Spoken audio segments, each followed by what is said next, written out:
कूर्मो देवता संशोधने विनियोग आधार शक्ताय नमः कूर्मासनाय कमलासनाय नमः सर्वोच्चारार्थी गन्धाक्षतपुष्पाणि समर्पयामि नमस्करोमि प्रत्युत्तया धृता लोका देवित्वं विष्णुना धृता मां देवी पवित्रं कुरुचासन अवसरबन्धु देवता ये भूता भूमि संसता भूता विघ्नकर्ता रक्तेन सन्तु शिवाग्नया अवक्रामन्त भूतानि पिशाचा सर्वतो दिशा सर्वेषां विरोधेन पूजा कर्म समारभे ॐ प्राच्यै नमः ॐ वाच्यै नमः ॐ प्रतीच्यै नमः ॐ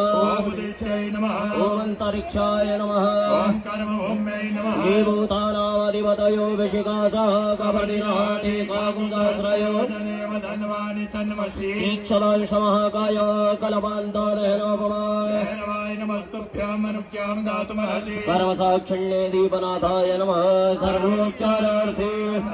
पुष्पाणि समर्पयामि नमस्करोमि आगमार्थं तु देवानां गमनार्थं तु रक्षता घण्टानादं प्रभुवेद पश्चात् घण्टां प्रपूजय घण्टस्थालुणाय नमः सर्वोच्चारार्थे गन्धाक्षतपुष्पाणि समर्पयामि नमस्करोमि पाञ्चजन्याय विद्महे पवमानाय धीमहि तन्नः शङ्खः प्रचोदयात् शङ्खाधिष्ठात्रदेवेभ्यो नमः सर्वोच्चारार्थे गन्धाक्षतपुष्पाणि समर्पयामि नमस्करोमि हस्ते गन्धाक्षतपुष्पाणि गृहीत्वा